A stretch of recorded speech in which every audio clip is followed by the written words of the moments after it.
Hello, Case Good listeners. It's every other Sunday again, and you're listening to Sustainability Now, a bi-weekly Case Good radio show focused on environment, sustainability, and social justice in the Monterey Bay region, California, and the world. I'm your host, Ronnie Lipschitz. Climate change is transforming what scientists call the land-sea interface, with crumbling cliffs, falling structures, tidal and storm flooding, and loud homeowners demanding government action. What can we do? Should that interface be buttressed and built up to prevent further coastal erosion, or is managed retreat a better strategy? My guest today is Rosanna Xia, an environmental reporter for the Los Angeles Times and a Pulitzer Prize finalist in 2020. Xia has just published California Against the Sea, Visions for Our Vanishing Coastline. She's traveled the state's 1,200-mile coast and talked to experts, politicians, and the public to see what is happening, what communities are doing, and what we can expect for our coastal future. Rosanna Xia, welcome to Sustainability Now. Hi, Ronnie. Thanks for having me. Why don't we cut to the chase? Tell us about your book and, what are the primary geological and climate-related issues and threats facing the California coast and who the players are in this drama. Oh gosh, I'm still working on my elevator pitch for this book. I mean, at a very, very high level, it's about sea level rise, specifically in California, and what the rising ocean means for the future of arguably one of the most iconic coastlines in the world, and what it means for our infrastructure, our communities, and our precious beaches and coastal ecosystems, and kind of what it means to acknowledge that our shoreline is shrinking. The ocean is moving inland and we're supposed to move with it. And what does it mean to acknowledge that this is truly the reality and something that we need to attend to in our lifetimes? And in terms of kind of the players in this drama, I would say everybody. I think that's the interesting thing in the process of writing this book, that some folks think that sea level rise is an issue for the so-called coastal elite, for example, but anyone in California who has a love for the beach, who wants to go to the beach, who wants a beach to go to 20, 30, 40, 50 years from now has a stake in this matter. And ultimately, I mean, it's just so funny because I started writing this book almost from a science writing perspective. That's kind of what I considered myself first, a science writer. And then I realized that you can't write about science without thinking about the policy. So it became a book about science and policy. But then I realized, you can't science your way out of an issue as all-encompassing as climate change. And, the policy alone is not going to solve it either. This is a social question and a social problem at its core. So I would say this book is truly a book about California and the systems that have created California, the systems that have gotten us into the situation in the first place, political, economic, and social. And it truly is an examination, ultimately, of the story of California along the coast, past, present, and going into the future.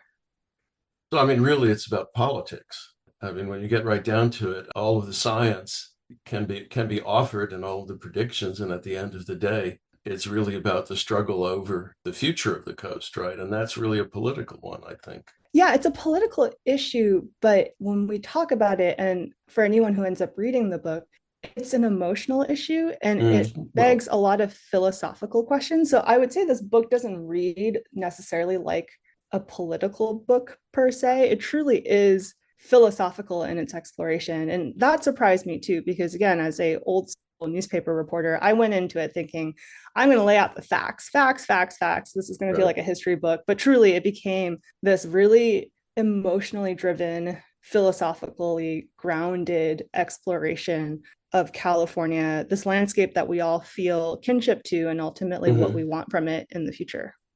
Yeah, I didn't mean to imply that the book was politics, but that the issue, right, ultimately, it's about the contrasting visions. And we'll get to that in a bit. Right. To quote one of the Jack Ainsworth, one of the former executive director of the California Coastal Commission, he told me, and it's quoted in the book, that when you're dealing with real estate as expensive and as prime as coastal real estate in California, it ultimately comes down to being a political issue. Yeah. And I'm Yeah. sure we'll talk about that a lot more too. Right. Well, what motivated you to research and write this book? I'm trying to think how to answer this question concisely. I mean, a few thoughts here. I mean, to start, I would just say that I feel so lucky to be an environmental reporter at the LA Times, where the way we've structured our environmental coverage is by specialty. So I specialize specifically environmental issues pertaining to the coast and ocean. I Mm-hmm. don't have to think about freshwater or river systems. That's my colleague Ian James. You know, someone else is dealing with wildfires. Another person is just purely dedicated to air quality, and someone else on the high desert and clean energy. So being able to just live in this realm of coastal and ocean science and policy allows me to really think about climate change specifically through the lens of sea level rise, for example. And for years, with the coastal beat, I'm the coastal beat reporter at the LA Times. For years, I would write, you know, what would be considered the more old school approach to newspaper reporting. A new study comes out that finds that X amount of feet of sea level rise will hit California by the end of the century. You know, I would write that story as a breaking news story. The headlines would be grabby and everyone would go, oh my God. And then a day later, people move on. And so in the same way, a disaster sadly can wipe out a community, and then the sun comes out the next day and another disaster happens somewhere else in the world. People move on to the next news cycle. I was really reckoning with just this notion a few years ago that, you know, people tend to remember the stories you tell them, but not necessarily the data, right? And people remember how they feel when they are responding to these narratives and these stories. And so for me, like as a science reporter, I really started to recognize that my job isn't just to present the facts and the science, it's to help people make meaning out of this data. So from there, I started to think, kind of put on my more writerly hat and my storytelling hat, and also thinking about, you know, what would it mean to expand upon some of these through lines, these thematic through lines that I've been starting to notice in my body of reporting on sea level rise in California. And that's where like kind of this conversation about like, what would it look like to have this be told in book form? What would it be like to have 90,000 words to write about this issue rather than 1,000 words? And I started by talking to a lot of kind of bigger market type publishers and agents. And I would say, like, generally speaking, very generally speaking, the mass market approach to a book like this would be to write about a book about capital sea level rise all around the world, all around the country. California would be one chapter alongside a chapter about New York and Louisiana and Miami. And, you know, ultimately that chapter on California would have led us to parachuting into Malibu and retelling the story of Malibu, or going to San Francisco and telling a story that again feels iconic and, you know, nationally resonant. But for me, as someone who covers truly every inch of the California coast, all 1,200 and some miles of it, not to mention the San Francisco Bay inner shoreline, there was just so much nuance to be said there that deserved more than a chapter. So it was just, you know, that really hear all those conversations about how a book about sea level rise involved one chapter of California made me want to double down to find a publisher who would want to publish a book completely about California, where every chapter took you to a different place in California. And I wanted to challenge those notions that we have of what the California coast is, who lives there, who it's for, and ultimately what our visions are for its future. And so that's where I ended up with the publisher that I signed with, Heyday Books, based in Berkeley. And this is truly a book written by someone who lives and works in California, published by a publisher that has a long track record and history with California. And yeah, very long story short, this was the book that I wish had existed when I started covering the coast. And Heyday really believed in helping me bring to the finish line a book that I felt like needed to be written, and not necessarily a book that would be the mass market sell. And ultimately, it's been really rewarding to hear how much this book has resonated with folks even beyond California, because again, the story of California and what's happening in California offers such important lessons and, you know, glimpses into the future on what every coastline in the world will face at some point in the future. Well, Heyday is a great publisher. I love Heyday. Yeah, they published Ernest Kallenbach's Ecotopia 50 years Mm-hmm. ago, and I've been doing those kinds of books ever since. How long did it take you to write it? Oh gosh, if you consider the pandemic to be like 50 years, I would say I started writing about the issue in 2016, 2017. I would say the core the timeline of the book, I would say, takes place between 2018 to 2022. That's kind of where most of the book lives in Hmm. terms of a snapshot in time. And yeah, I would say, I mean, the reporting, I've been reporting basically since 2017. I kind of really committed to writing this book and seeing what a manuscript would look like in 2020. So 3 years of writing and a couple more years of reporting. And it's so interesting, I'm curious to hear what folks think of the ending because I knew where to start the book, but I had no idea how to end the book. And the number of times I rewrote the ending, because how do you end a story about an issue that where the ending is still to be determined based on the decisions that we make today, right? And so part of me feels like I'm still not done with the book. And even just with all the wonderful book events and book talks in the last couple of weeks and months, it's just a really humbling reminder to me that we're still very much living the story, rewriting the ending, hopefully. And I consider this book almost like the first chapter of the story. So I don't feel like it's done quite yet, but let's just say I started in 2017 to think more deeply about the issue. Okay. How did you come to be an environmental reporter? What prepared you for this particular mission? I mean, a strong dose of cynicism, lack of desire to make money, and I'm kidding.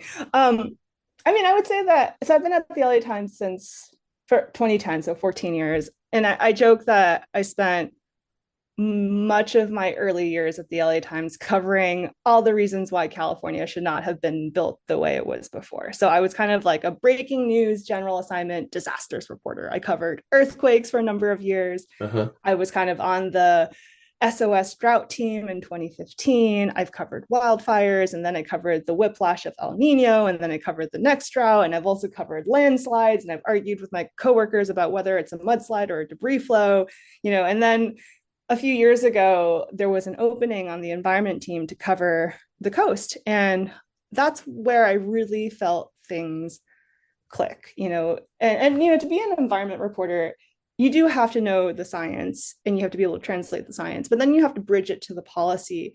And then you have to geek out about like the ecology and the animals and the plants. And you have to kind of really intrinsically have this like passion and love for the land and the habitats that and this coexistence with nature.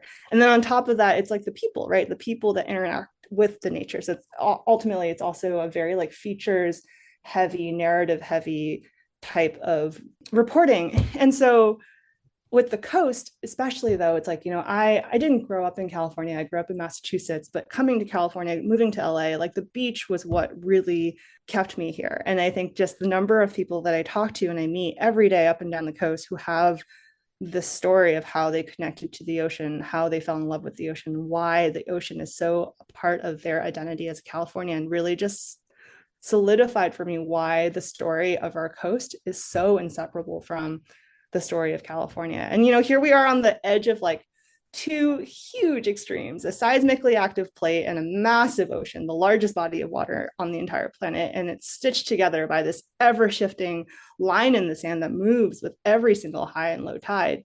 And so, yeah, the stories are endless. And I very rarely do you hear a journalist say that they have found their forever beat. But this is, after covering so many aspects of California and our relationship to this very dynamic landscape, being the coastal reporter has really felt like my home for in my home journalism at least. And so yeah, like it's been a truly an honor and a privilege to cover the coast.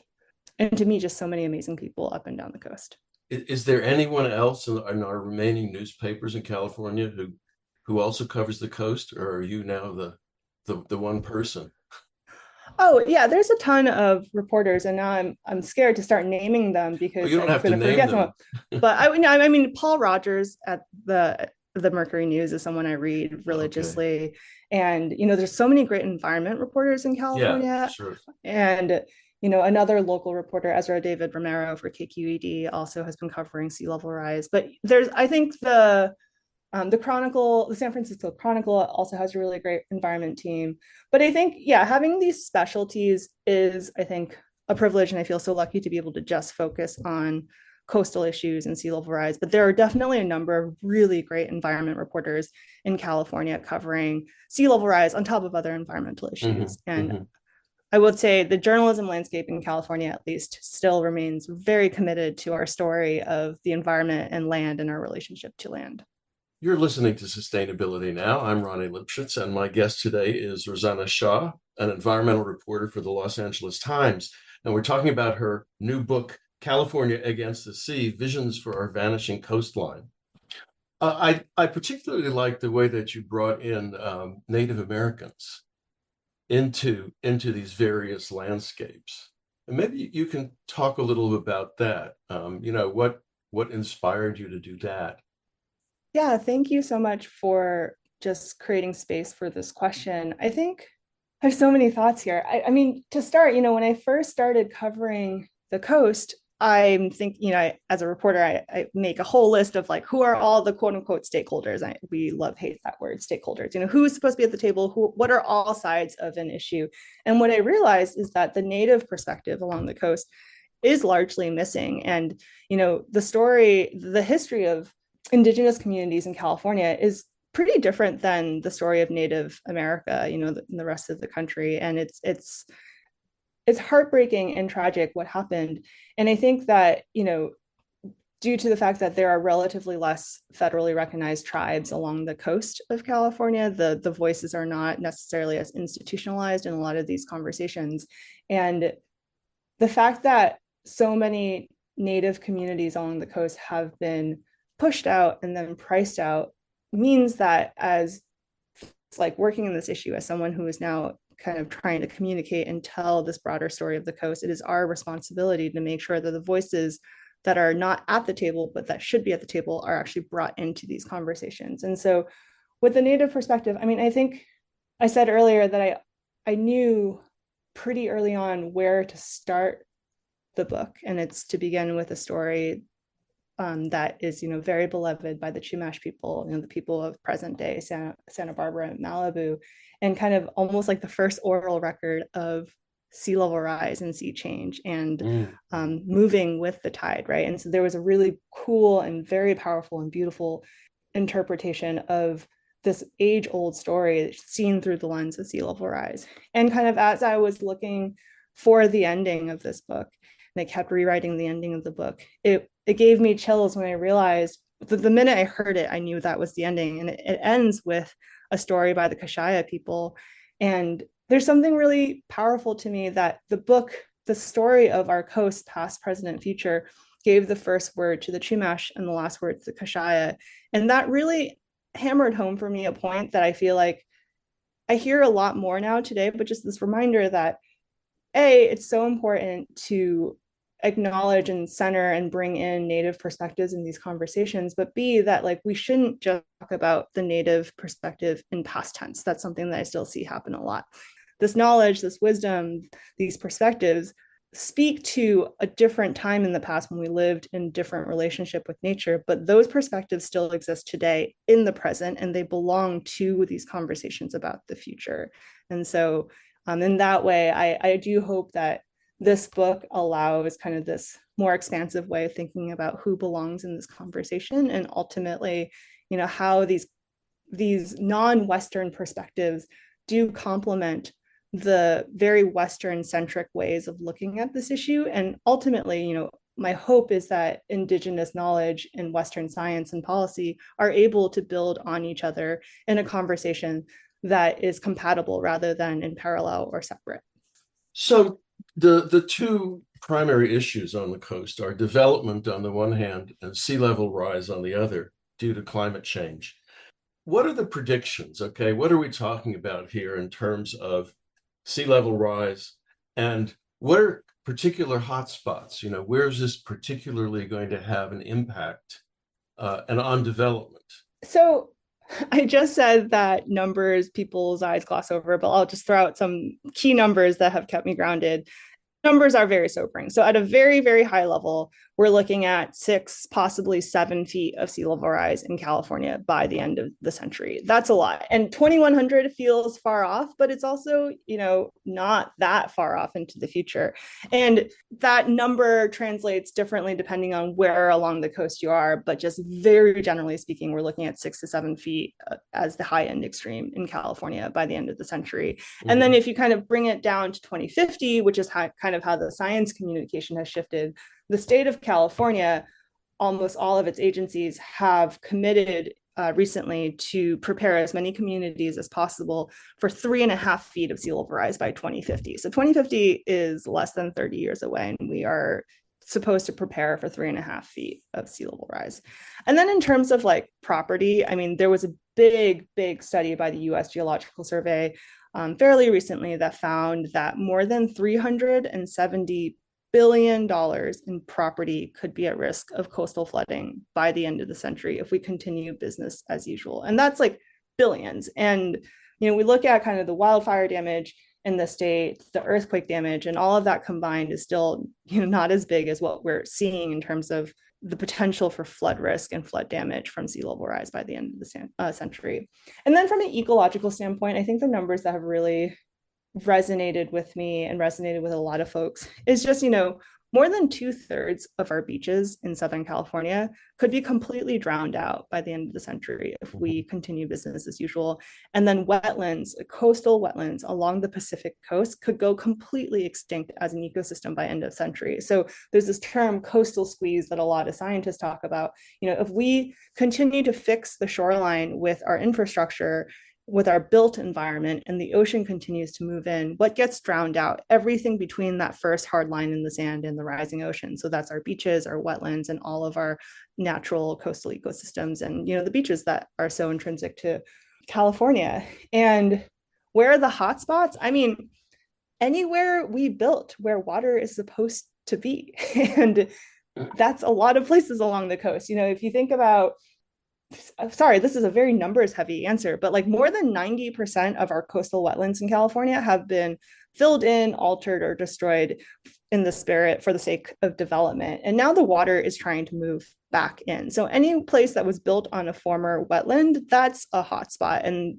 there's a lot of that along the coast. San Francisco, this still shocks some people, but like a large portion of San Francisco was built on top of a filled in marsh. And so there are a lot of questions again of like, what does it mean what does it mean now that the water is trying to move back in and take back the land that we have tried to take from the water?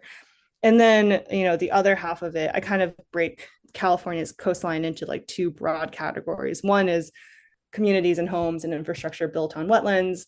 And the other grouping is just cliffs, homes and infrastructure built on top of cliffs that are now really at risk of accelerated erosion because, these cliffs used to be buffered by wide and sandy beaches. And over the years, the waves have moved in, the water has moved in, the waves are now carving right against the cliffs at high tide. And these cliffs are now subject to a lot of erosion. So yeah, I would say that nowhere is necessarily spared. And this is a reality that every coastal community needs to think about more seriously and more urgently in California.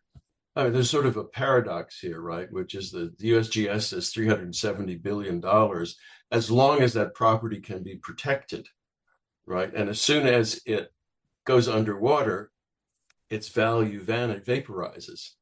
So there's an interesting story there, I guess, or a way of thinking about how property values are calculated. But anyway, so with these rising property values, there's a lot of struggle between those who live there and those who want to keep other people out. So could you talk about this tension and how sea level rise has magnified or intensified this tension? Yeah, and what you just said is so fascinating. I was just having a conversation with someone who kind of sharpened into focus for me and put it really bluntly, like, what is our expectation of government? Is it the role of government to protect life safety or to protect property value? And that is a question that I think we have kind of lost sight of, and it's just someone put that so bluntly to me, and so many of the points of tension right now along the coast when it comes to sea level rise adaptation comes down to, is it the government's job to protect and preserve property value, and what does that look like, and what are the expectations? And with sea level rise, obviously, that is accelerating the number of cases where this question is being posed, and it's magnifying and amplifying the need to do something quickly. Very generally speaking, our default response, not just property too, if it's like Pacific Coast Highway or the rail line or any kind of public infrastructure that's considered critical to keeping life moving as usual, if the ocean moves in, starts to erode something or threatens a piece of infrastructure, whether it's a home or critical infrastructure, our default response to this day is to build a wall and try to hold back the ocean. And then the question becomes, how big are we willing to build this wall? How many times are we willing to rebuild it? And who's going to pay for that continued cost of maintaining this hard line in the sand that is trying to hold back the largest body of water on this planet? And yes, sea level rise, the increasing rate and frequency and intensity of, high wave events and coastal swells and just even sunny day flooding is really putting into question who's going to pay for this. Are we willing to pay for this? And ultimately, whose job is it to maintain life exactly as it was before? And, at what point does the conversation need to shift into, okay, are we trying to hold on to the status quo in perpetuity, or do we need to rethink how we want to live along this, inherently dynamic space between land and ocean? And so those are some really tough questions. And I think the most radical thing I'll probably say here is that ultimately, a lot of these questions on seawalls and, defending against the ocean as it rises and pushes inland comes down to maintaining property lines, not just property value, but property lines. And Right. the radical thing I'll say is that, the ocean does not care about any of these lines, property lines, jurisdictional boundaries, this city's boundary versus this city's boundary, public tidelands versus private property. All of this is meaningless to the ocean as it's trying to move in and to take back some of the shore. And so some of the systems that we are locked into making these decisions, and some of these systems that are affecting the way we respond and the way we prioritize, how much of it is us serving these systems that no longer serve us? And again, at what point do we really just have to step back and think, is this all still working for us, and is this for the betterment of society? So I will step off my soapbox now, but these are all tough questions. And I think that sea level rise is truly intensifying these flashpoints that have been brewing for a really, really long time. And now it's just becoming increasingly unavoidable in terms of just having to talk about it as a community and to really start to set priorities on how we want to move into the future. Well, I mean, of course, this is an issue that faces all kinds of arenas. People living at the forest interface, right? Mm-hmm. People living in river bottoms because the land is flat. But, one could also say, well, people make choices about where to live. And when they make those choices, there are certain risks inherent in them of which they should be aware. So, the question of responsibility seems to me is maybe it's a philosophical one again, in the sense that, well, you made the choice to buy this extraordinary house on the cliff. Why should anybody else be responsible when it falls into the ocean?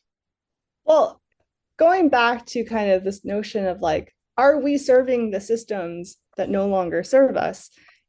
The book explores, for example, this notion of resilience. The old school definition of resilience is our ability to bounce back after a disaster. Katrina levels New Orleans, and we shall rebuild. We are resilient, And the idea, how we measure resilience, is our ability to remain unchanged and to build back exactly what we lost at the exact same place that we lost it. And so our insurance system for so long sets us up to make these decisions. Look at what's happening with wildfires.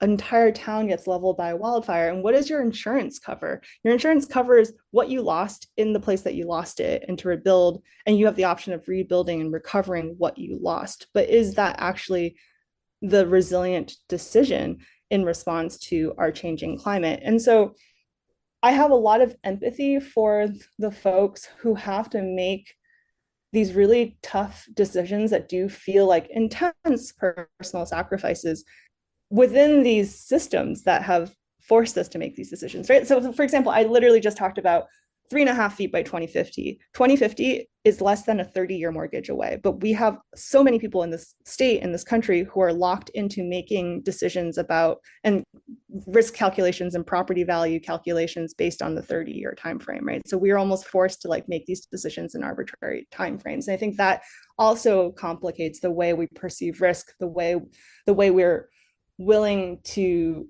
take on costs and sacrifices. So this is a very long-winded philosophical way of saying like this is not an easy problem. And again, like we aren't equipped to make some of these decisions in an easy way because again, the systems that are put in place in our society today make it really hard to change and to be resilient in a transformative kind of way. Again, I mean, another paradox is that as humans, we want things to be as stable and predictable as possible for as long as possible. And the coast is a continually changing site, right? It's very dynamic. And so I suppose resilience ought to be psychological as much as physical, that people become ready to make the changes that are necessary for them. Yeah, and I'm so glad you made that point because I think one of the core themes of this book, and I would say, it's a reflection of my own personal philosophical journey too in exploring this issue, is that so many people today still think of the coast as static, as a place that doesn't move, when the coast is actually a process between the constant tension and dance between land and ocean. And like you said, the shoreline is always moving. Yet, if you look at Pacific Coast Highway or the rail line or the way we've built entire neighborhoods and cities right on the sand, like we have tried to fix the shoreline in a way that is inherently incompatible with the natural process of the coast. And so, what does it mean to reset our expectations for the shoreline, to see the beach, for example, as a dynamic process rather than a static space? I mean, I was guilty of this too when I first moved to California. And, ultimately, like, can responding to sea level rise be represented as an opportunity to rethink how we build and live and share this, very dynamic space versus responding to it as something that we have to defend against? Because I think we're still kind of in the survival and defense mode when we talk about sea level rise. So many of the conversations today are still so centered on what it is that we're going to lose, what is it that we're going to sacrifice, what's it going to cost us to change. And like you said, like we want stability, but we have chosen to settle along a place that is inherently unstable. But I think that change has been the only constant along the coast. And I think to acknowledge that might actually shift the conversation towards okay, how do we re-envision what it means to actually live in harmony with the rhythms of the ocean and the coast and the tides? You're listening to Sustainability Now. I'm your host, Ronnie Lipschitz, and my guest today is Rosanna Xia, who reports on the ocean for the Los Angeles Times and has just published California Against the Sea, Visions for Our Vanishing Coastline. One of the things that I think is really interesting is 200 years ago, nobody with any wealth or means lived along the ocean. It was a place where poor people lived, and it was a place where industry was built. Have you looked into why that perspective on the ocean, the coast, changed? Did you do any kind of research or reading about that? Because I'm curious, what motivated that shift? It's like you and my book editor must have talked to each other before this podcast. Yeah. I've read a lot of these books, so yes, my editor, she's truly wonderful, also asked this question. I want to say like draft 3 of the manuscript, because my first 2 drafts went in all starry-eyed, and it's like, just with the assumption that California had always loved the beach and that California culture was always kind of just so this again like this idea that the beach is just so embedded with our identity. And then my editor just asked, she had a note in the draft, she was like, when did this start? Was this like, how far does this go back? And like this can't be like something that just happened. And so in going back through the history, there's just so many fascinating stories of how, at the turn of the 1900s, people thought the Pacific was too scary and too big. It's almost like we need that energy again. But then, the some of our earliest county lifeguards were brought in to like help make the ocean not feel as scary. We truly created intentionally the tourism industry and this notion of going to the beach for recreation and leisure. And there's stories of how some of our earliest developers, the people who developed Venice in Los Angeles and Huntington Beach, they brought big wave surfers from Hawaii to LA to show how it could be fun and cool to surf in the ocean and to, again, treat the beach as a playground. And then after World War II was truly when leisure, this notion of being able to relax and have fun and to lay out a towel on the sand and enjoy the sunshine for the afternoon, like that notion of leisure really took off after World War II.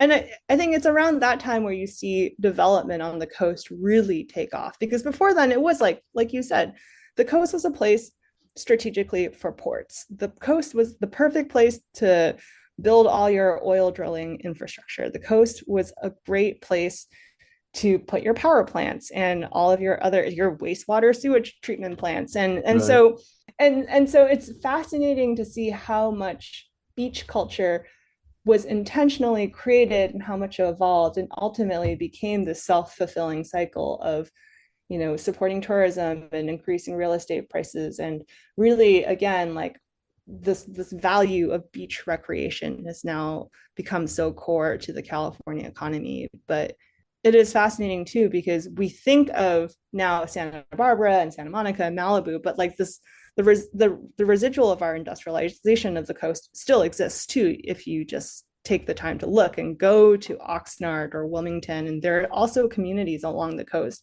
who don't live the California dream. And I think that was also another really important thing for me in the book, to again expand our image of who lives on the coast and to make sure that no voices and communities are overlooked or forgotten in this conversation about what it means to reconfigure our shoreline.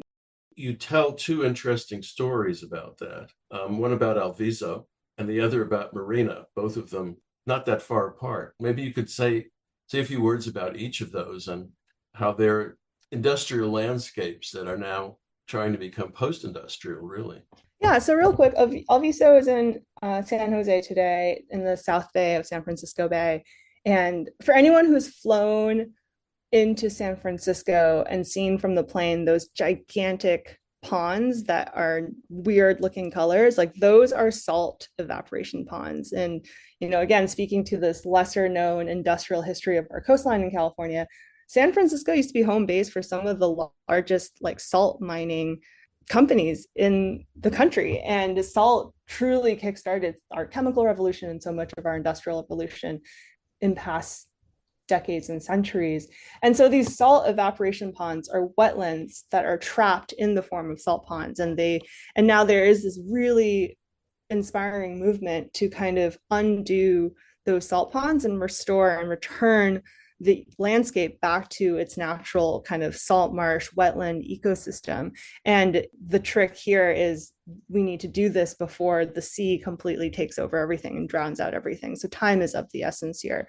But I think the salt ponds are a really interesting example of how we can choose to deindustrialize the shoreline rather than further develop the shoreline in these places where we have an industrial legacy. We're at a fork in the road. We can either turn that quote unquote underutilized land to build more housing, or we could restore and reconfigure the landscape back towards something that is more in harmony with the more natural rhythms of the shoreline, especially as the water is moving in. And with Marina, Marina is this little town, stop by town along Monterey Bay. It's long been kind of the industrial sacrifice zone for the regions where a lot of the recycling plant, and there was a sand mining operation there for more than a century. And for Marina, fraught topics like manage retreat and sea level rise adaptation to Marina, it's also a largely working class community with a huge refugee population.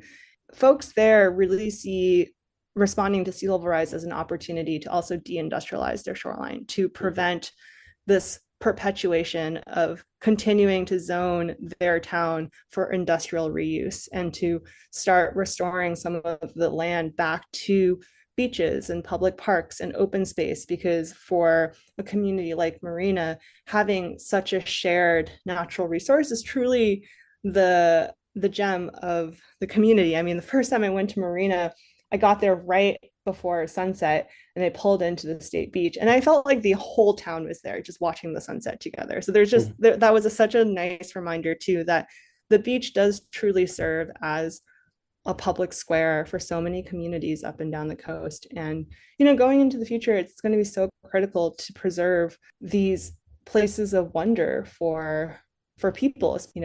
Yeah, super important about preserving the space for future generations. Mm. I do have a question about the restoration of the marshes in San Francisco Bay. I mean, when the sea level rises, won't those restored marshes get flooded out? Yeah, going back to the question of time. So marshes are supposed to be underwater sometimes and sometimes above water. And marshes are Sure. actually a really cool natural buffer to flooding. And they're also great, ecosystems for carbon sequestration and all of the things. I feel like we could do a whole podcast on why wetlands are underappreciated. But I think with these wetlands, the trick is, I mean, there's like thousands and thousands of acres of salt ponds that could be turned back into wetlands. And if the wetlands get restored in the near future, there is still a lot of time for the wetlands to take root, to build up sediment, to have all these plants, and then it could serve as truly a buffer that is like intertidal from actual land. But if we take 30, 40 years to truly build out and restore this wetland, as some of these projects have taken a really long time to move through the permitting process, I would say that like then it is too late. And I think that is a core worry of like the people who have been working on this project. And I talked to people, for the book, who have spent their whole careers working on reversing the salt ponds back to something that is more naturally compatible to the shoreline, and also designed in a way that would help support and protect kind of the landward communities going into the future. But I think, the projections keep moving up, the numbers keep getting worse, and it is a matter of time. Like, the wetlands can only be saved when there is still time before the ocean completely moves in. Mm-hmm. Mm-hmm. You're listening to Sustainability Now. I'm Ronnie Lipschutz, your host, and my guest today is Rosanna Xia, an environmental reporter for the LA Times who's just published California Against the Sea. Let's talk about regulation and governance, okay? Who's in charge? Is anyone in charge of regulating what can be done on the California coast? I've like a short, middle, and a long answer, and I'm trying to figure out which one to go with. I mean, so the California Coastal Commission is one of the most powerful and also unique land use regulatory agencies in the world. And, the Coastal Commission's mission is to uphold the Coastal Act. And truly, like, this agency has the edict to look at the big picture from a statewide perspective, to manage the coast and this landscape as a collective landscape, and ultimately to protect the coast as a broad public good. So in California, under the Coastal Act, the beach cannot be privatized. And so that is core to some of what drives the decision making of the Coastal Commission, to protect the beach on behalf of the public and to make these decisions in a way that does not harm the public good. That said, a lot of the way the Coastal Commission is structured gives power to local agencies and cities and counties, and kind of at the more micro level, to make these day-to-day decisions and these parcel by parcel decisions. So like there is this really interesting dance that's been going on for decades between state control and local power from kind of a reporter, storyteller, writer, big picture perspective. I think we need both.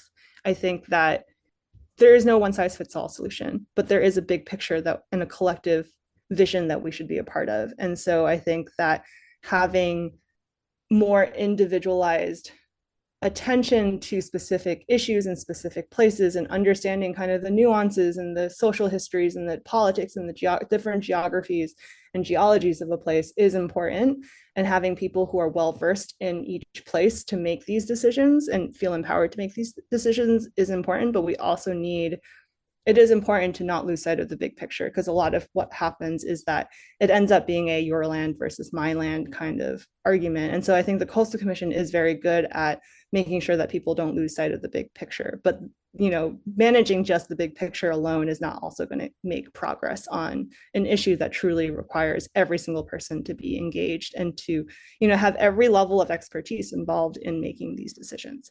So that was a very complicated answer to a complicated issue, but I ultimately, you know, everyone needs to be involved. And, you know, similarly to solving climate change, we need systemic change, but that also doesn't let us off the hook for individual action. And that it is really important to not lose sight of the big picture while also being responsible for the more micro decisions and actions that could be taken. Well, but sometimes individual homeowners, you know, get into big fights with the commission. You give some of these stories about trying to build seawalls, and on their property, I presume, right? That's the other thing. And so the commission, for some, has come to be seen as this sort of monster, which is intent on taking away people's property and their rights. I mean, I don't think that's a fair description, but there is that. I wanted to just raise one story. San Francisco State Senator Scott Wiener, and I'm sure you know about this, just introduced legislation to reduce the Coastal Commission jurisdiction over, quote, privately owned urban parcels along the city's western edge. That's San Francisco specifically. What is that all about? And I mean, it's described as a kind of the sort of the first shot in house building, housing on the coast, so that everybody gets their chance to live on the coast. I mean, this is an article in the San Francisco Chronicle. And I was wondering if you know anything about it. I mean, I have some thoughts. I'm not quite ready to talk about that. Do we need to talk about that on the podcast? No, we don't. However, I will say something, that there is a proposal to build a high-rise apartment building a few blocks from Ocean Beach in the midst of an area which is all, you know, single story, single family housing. And it sounds to me like this is an exception that Wiener is trying to introduce in order to facilitate the construction of that apartment building. I think what I will say here is that A, be prepared for a lot more stories this year on the intersection of housing and environmental issues, and that our state has an affordable housing crisis and it has a climate change crisis. And those two issues have been moving largely in parallel to each other in a way that, just sitting back and looking at the big picture, it's going to clash, and it has started to clash. And in some ways, to me, it's a battle of narratives right now where there are misunderstandings on each side. For example, you know, a misunderstanding of perhaps a misunderstanding of the mission of the Coastal Act and what it's ultimately supposed to serve, who it's supposed to serve, the public. And at the same time, you know, this question of where do we build housing that we so desperately need at a time when so much land in California is no longer safe to build on, and what are the precautions we need to take to make sure that we are not building new housing in hazardous places that will need to be saved either now or in the future. So those are kind of some of the challenging questions that there are no easy answers for.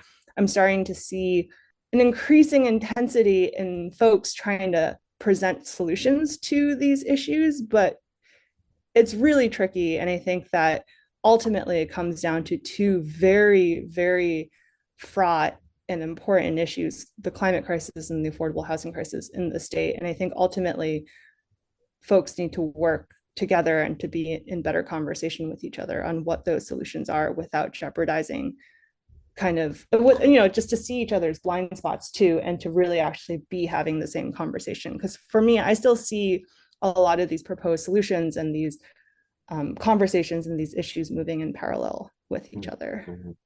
Well, we have only a few minutes left, so maybe we should go out on a optimistic note. Maybe you can tell us about the last chapter in your book called Bridges to the Future. What is that, the story there, the narrative there? Oh, I don't want to give away the ending, but Oh, well. I guess I will say it's a story that I alluded to this earlier. It's about the Kashaya people in Northern California. And it was a story that deeply moved me. And it was a story that when I heard it, I knew this was going to be the ending of the book, the ending for now of the story that still continues to be lived by every single person in California. And I think what I'll note about the ending is that, counter to what you might think about the subject of this book, I'd like to think this book is hopeful. I really didn't want to write a book that was depressing, that was only doom and gloom.